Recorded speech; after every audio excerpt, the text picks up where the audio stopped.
Alright, welcome back to my Kerbal space program for Complete Newbies tutorial. This is the second half of our moon flyby video. And so I've gone and done a little something between videos that is just going to make the game kind of look a little prettier. I went and installed a few of my favorite visual mods. These are purely, these mods are purely cosmetic. So you can see here, Kerbal now has clouds. Aurora on the poles,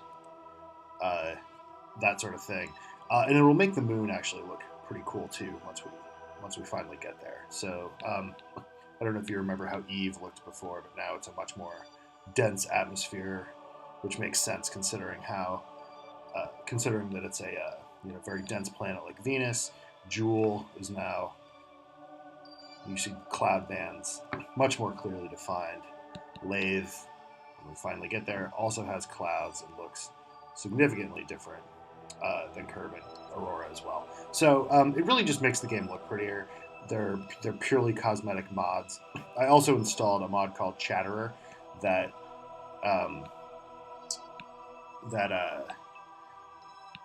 excuse me, boom, total brain fart, that adds some in-game voices while you're in flight. Again, purely cosmetic, does absolutely nothing for how the gameplay is affected. So let's get us back to where we were with the Liz the Vet ship in our Garfield playthrough, which is about to swing by the moon at a periapsis of about 22,000 meters. So we're going to come pretty close to the moon, which is great. We want to grab all that lovely, lovely science, and we have a maneuver planned which will expend 127.2 meters per second of delta V, which should swing us back around into Kerbal orbit rather than shoot us off into space, which is not what we want to happen. If we were, say, looking to go to another planet and wanted a gravity assist, that would be a great way to do it. So you can see here, just cosmetically, there's a little more shine on the sun, or the Kerbal. You can see the glow from Kerbal's atmosphere. That'll swing the camera around. And the moon, you can't really tell here, but when we get closer, you can see the definition will significantly increase in the textures, which is just kind of neat. So, there's the Chatterer controls, and we can control some of the visual effects from here if we want to. So it's added those buttons to our UI. So right now, we're just kind of floating along. And as I recall, we've already done our crew report. High over the moon. Maybe not. Well, we'll do that now then. So, let's run our science experiments. Log our pressure data. Temperature.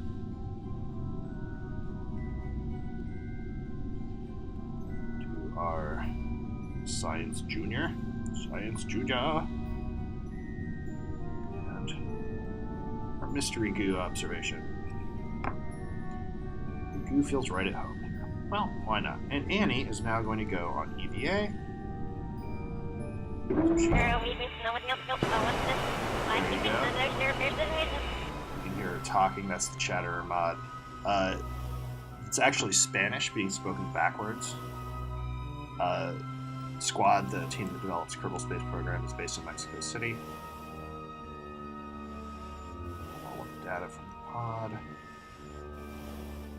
Take it from the barometer. There are ways to automate this, by the way. Quality of life stuff, and I'll explain some more of that in future videos. But for now, I think it makes more sense to do this manually, just to kind of show you guys how it all works. Collect and restore. Okay. Restore. There we go. Board the pod. I knew it. Okay, some of those were duplicated, so you can just tell them to dump duplicate experiments.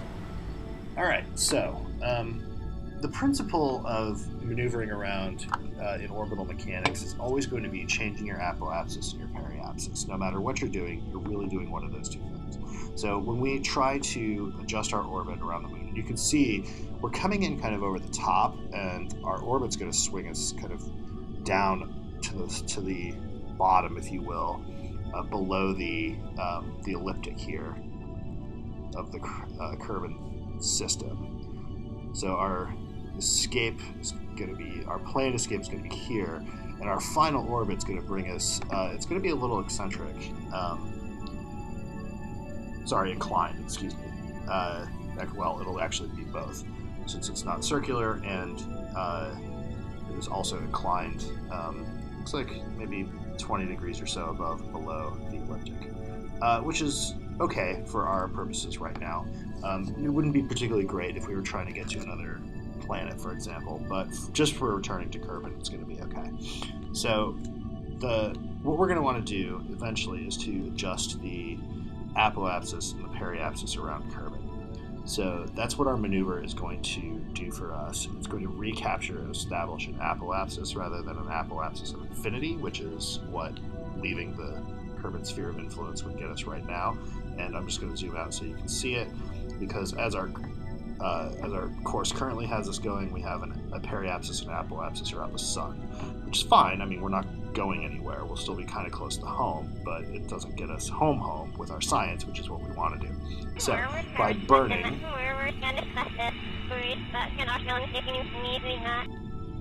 at the periapsis or close to it at the moon, we're going to trim down that apoapsis and put ourselves in orbit. She's talking to Kerbal Mission Control.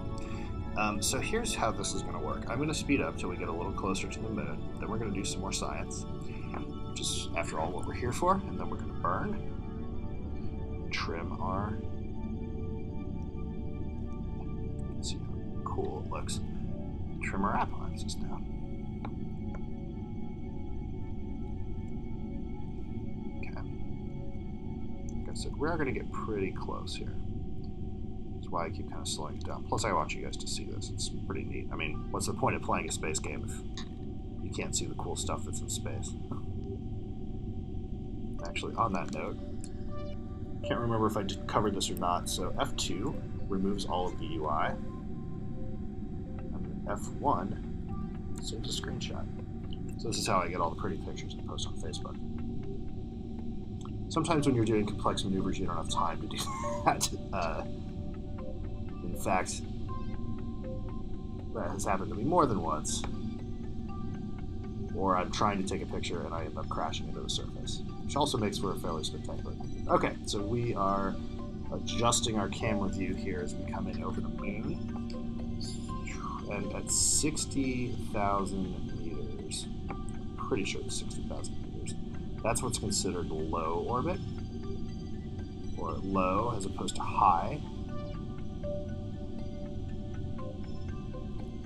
So that means we can now do more science, which is good. We have 3 minutes and 34 seconds until our burn. So let's grab our crew report. Near the moon. Grab our other stuff.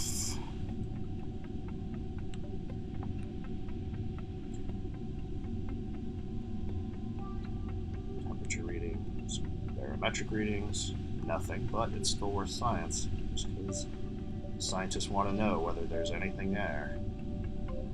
Even if the answer is nothing. Measuring it is valuable. A whole 75 science for the material study here near the moon, which is great. All of that is sweet new technology we can unlock. And let's go.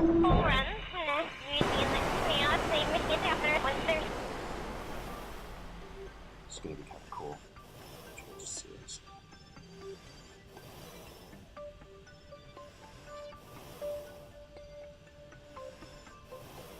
It's a little glamour shot here. Spin around the ship. Float over the moon. Alright. Cool, let's do this. Grab our EVA report. Now there should be, I think, about 2 different biomes we can grab an EVA report from, the highlands and the lowlands, or the midlands maybe. So we'll grab the midlands here in just a second, since we just got highlands.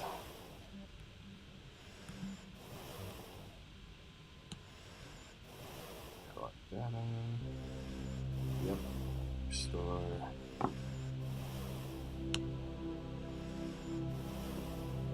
target? We have now.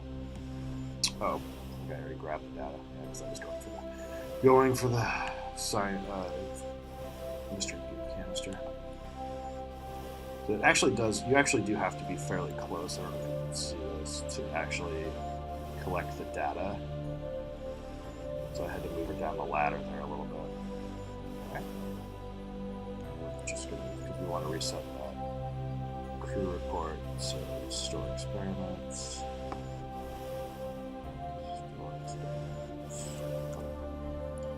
Okay. Yeah, that's true. Alright, so we're getting closer to our burn. Still on track, and you can see here that the retrograde symbol is getting closer and closer to our maneuver symbol, which is good. That's what we want to have happen, because we want to basically burn retrograde at the best possible point for maximum fuel efficiency, as close to the periapsis as possible. So we still got a little bit of time. I'm going to go ahead and fast forward. Yeah, that's pretty cool. I'm going to pop out and see if we can grab our EVA report.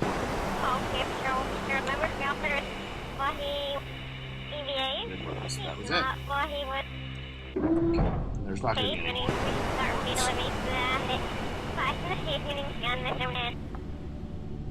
Okay. So it says estimated burn NA. When you save out of a game and come back, you do tend to lose the computer's calculations of how long a burn is going to take on a maneuver. Not a problem. I think it was somewhere around 10 seconds or so. But I'm just going to burn fairly close to that and see what happens. So about probably T-minus 10. We're going to be around the dark side of the moon. When we burn,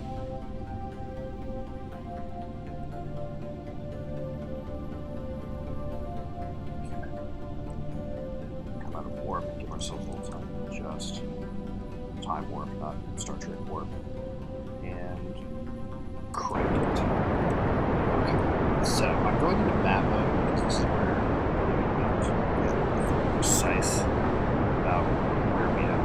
So this is what we want. Okay, so we are now no longer escaping Kerbal. We have a little bit of time to trim that apoapsis down, so I'm just hitting shift just long enough.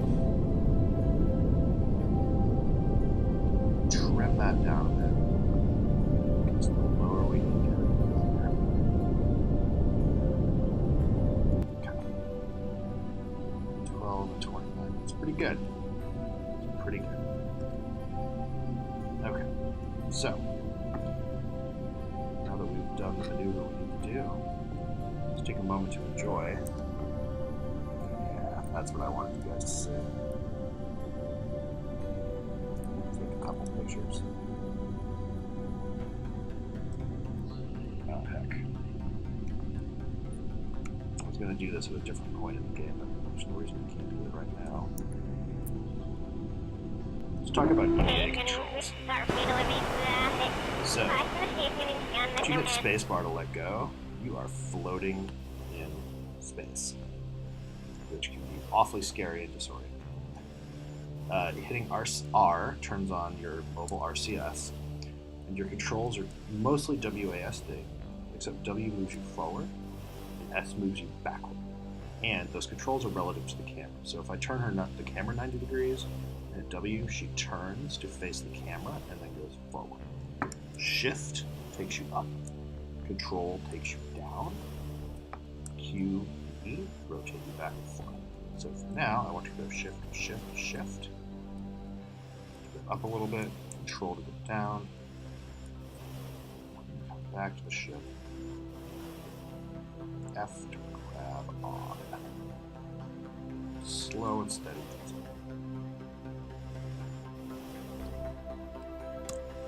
We'll do some more EVA stuff later. I just wanted to give you a basic rundown of what the controls are and how it goes.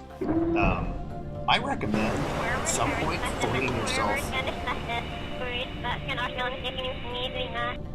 flinging yourself away from your ship and getting the hang of EVA controls, because you actually have enough propellant to go quite a distance if you want. Okay, it's pretty, but we don't need to be here all day. So I'm going to go ahead and speed this up.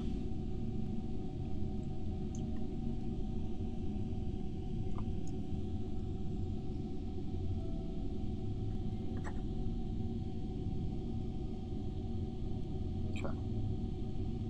We should be getting fairly close to escape.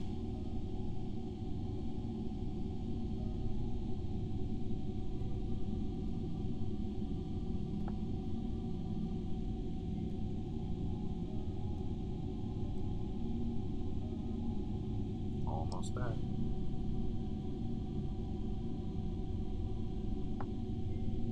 Okay, now we are out of the moon's sphere of influence, back in Kerbal's sphere of influence only. So, goodbye, moon. So,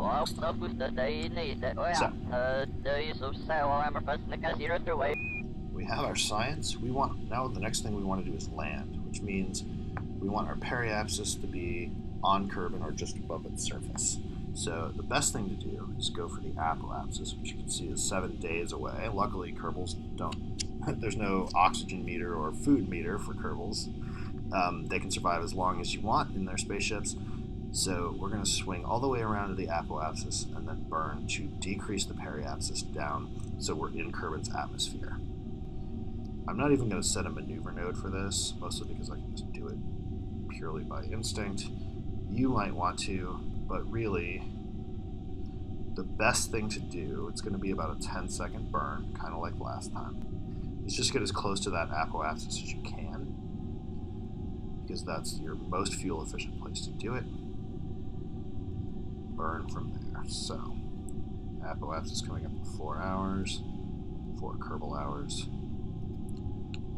Okay, so we're going to zoom in.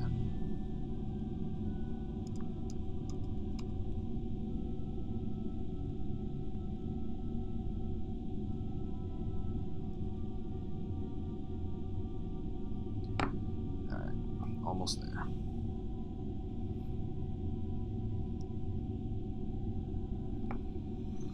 Okay.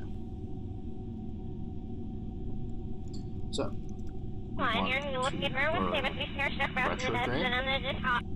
going to be burning away, which will shorten our periapsis, so we'll tell our SAS to move us that way.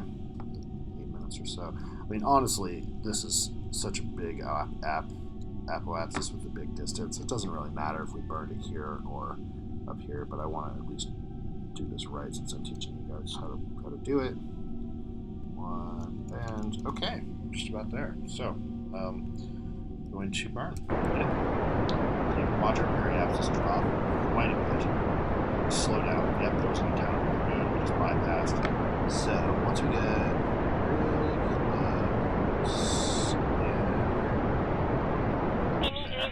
really close, that's pretty good. We want to aim for about. That's a little low, but I think it'll be okay. Actually, you know what? I'm going to turn prograde. Burn just a teeny tiny little bit to raise that periapsis. And the reason is what the periapsis is in this instance is a measure of our angle of coming into the atmosphere. And we don't want to come in too steeply. 38 is pretty good. That'll be okay. Anywhere between 35 and 40,000 meters is good for something like this. Anything lower than that and you're coming in too steep and you're probably going to burn up. Anything higher than that, you may not actually be able to land. You may have to circle around and do what's called aerobraking, which will, rather than you burning your engines to lower your apoapsis, you use the atmosphere to lower your apoapsis, which is a totally legitimate way to do that because it's very fuel efficient. However, it's just time consuming because you have to keep going around and around and around, and each time you shave off a little bit more. So NASA does that. We send probes to gas giants and ships to Mars. That's exactly how it works. So we're going to speed up time a little bit. Oh, actually, I should switch over to the actual view so you guys can see the coolness here. Swing the camera around. There's Kerbal. There's the moon. And that little dot is Midnus, which is the other moon, which we'll she'll be hitting at some point in the future. So no, we're in time warp. That's right. Doesn't matter. Time warp. All right. So yeah, we speeding up. So you can see our relative orbital velocity out here is very low, but it's going up the closer we get to Kerbal. So when we hit the atmosphere this time around, when we deorbited in the last mission, we were going about 2,200 meters per second.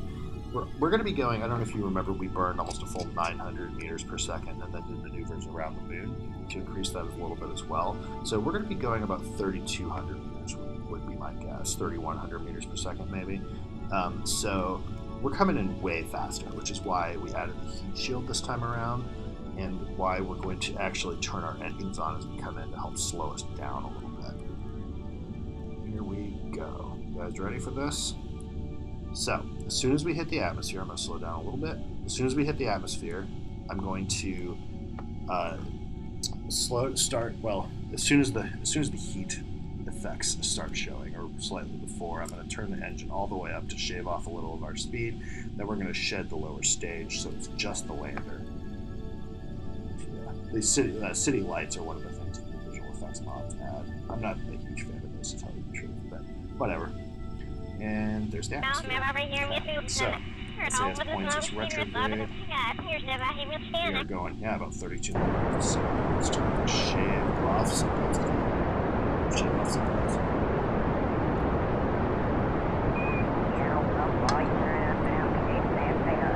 Changing the axis. So the apoapsis is drastically decreasing as well. Just go ahead, yeah.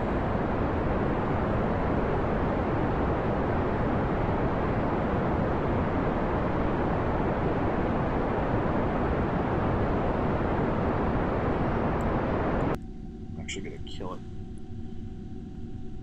because I want to use the rest of it when we start heating things up. We're actually there. We're actually going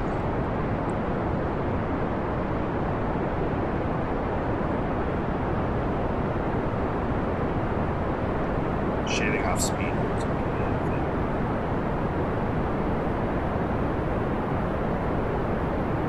Engines and fuel tanks together. Exploding. Okay, that side is let's get side.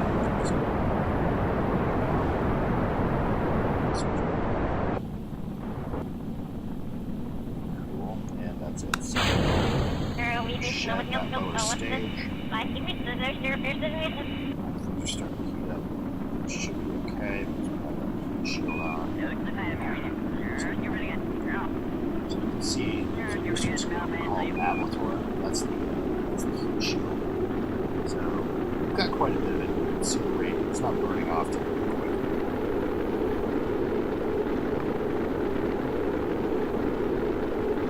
Okay.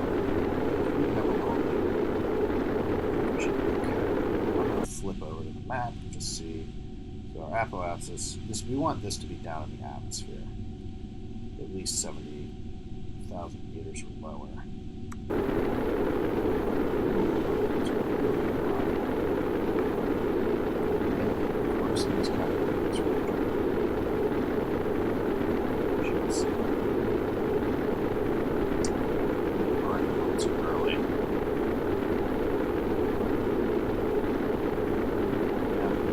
Science juniors. I guess that's okay. Back all the data from them. Lose anything. Science juniors were good. The mystery food containers.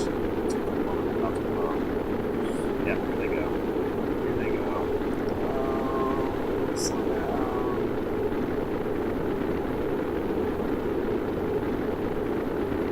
So exploding.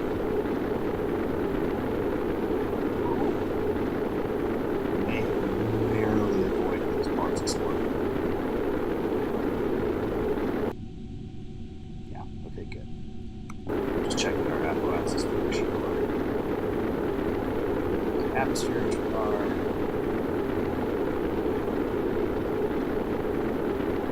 alright, so the heat meter is actually going down a little bit, so that's good. I actually think our ship will survive intact. like it when parts explode, even though it's a perfectly normal part of every Kerbal Space Program. Alright, so you can see travel towards reducing, the shield burns itself off, and you still keep the shield protected.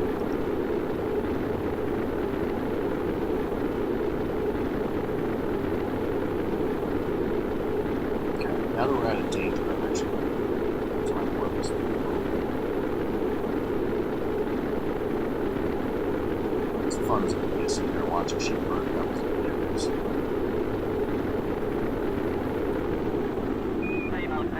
There we go, slowing down.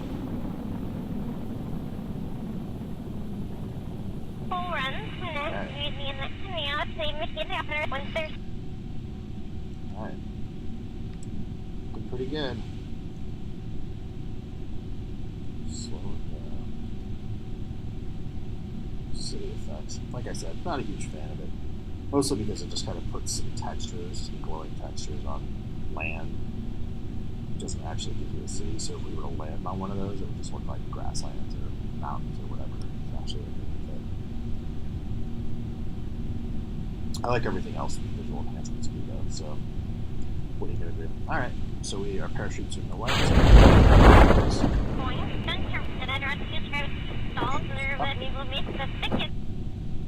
Alright. Sort between... landing on the mountain or something. Let's see.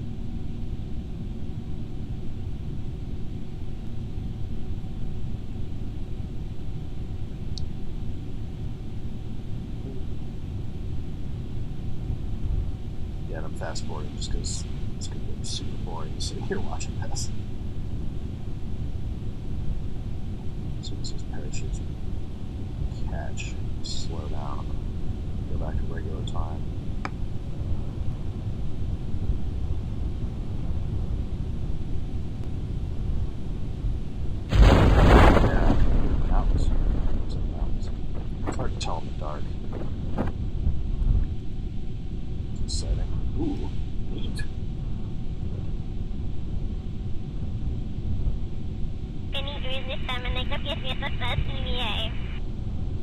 Cool. Well, hopefully we're not like landing on the side of a cliff. It sucks to come all this way and then tumble down a cliff and blow up. But that's Kerbal Space Program. Guess I should have hit F5 to save before we came in. Womp womp.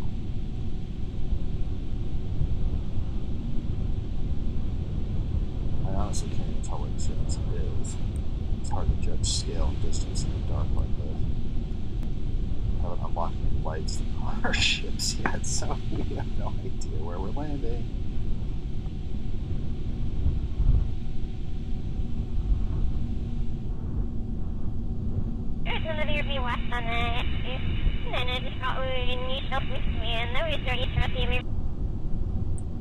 He's having a heated conversation with mission control over this crazy landing that's about to take place.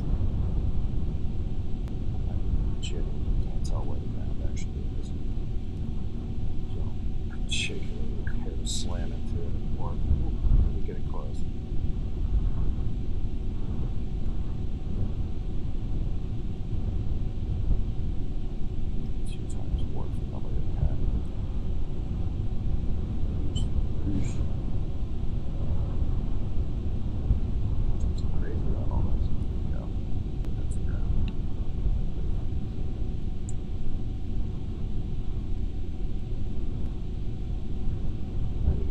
Shadow.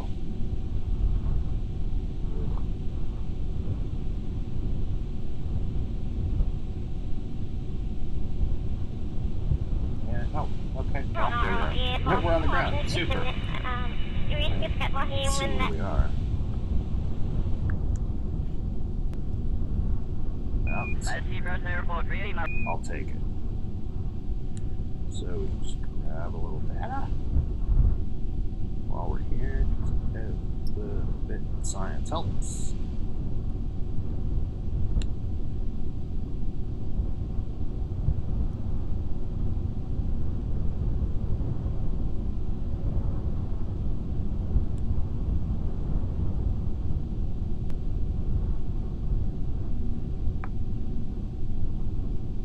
course. Okay, right.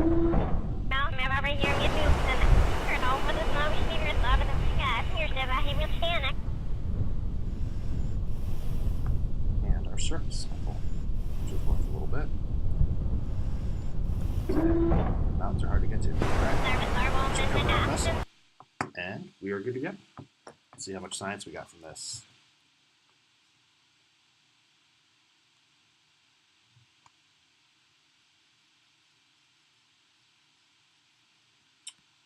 Pretty good. Okay. So, time to go to research and development and see what we can unlock. My main concern is unlocking more science. So we're going to come down here and see what we have.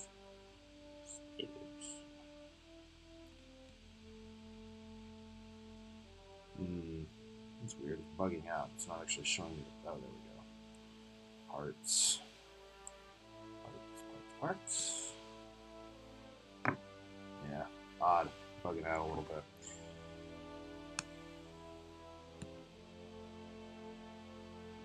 Okay. Exploration. Things like ladders or some new capsule we can get. Yeah, the next science experiment's on to a little deeper in the tree there. The gravity detector.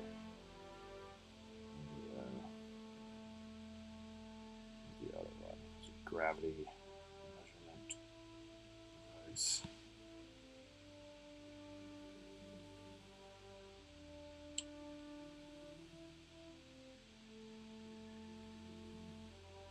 Whatever this one was, the seismic accelerometer, which is only really good on the surface. You can't run that experiment in space. It might actually be worth grabbing. How much is it? 300. Oof. Most of our science right there. No. Do we need either of these things? Which we could. Yes. This is not bad. This may actually be worth grabbing.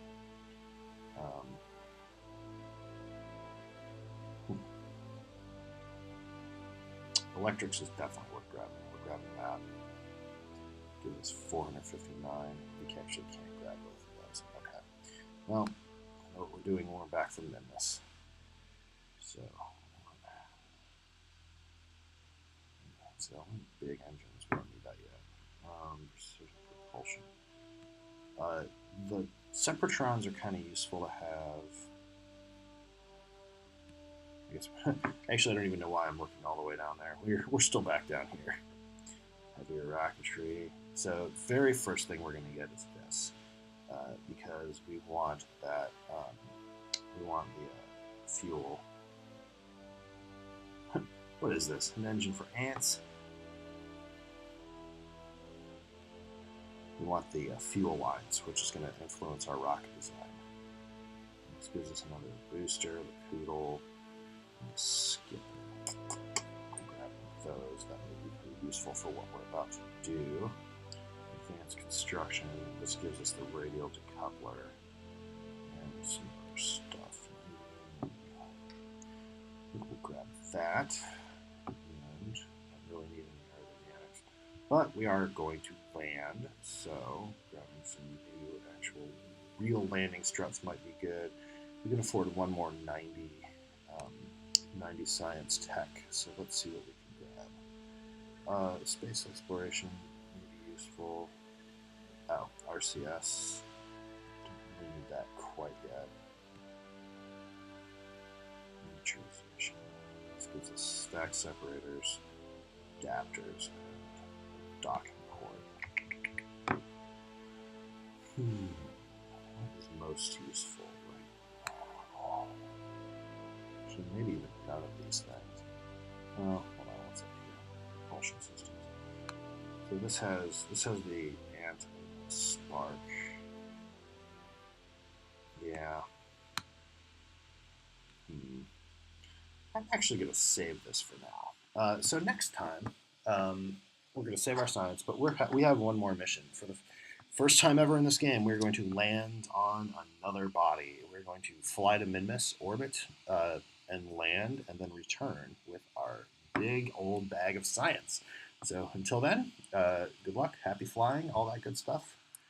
Bye.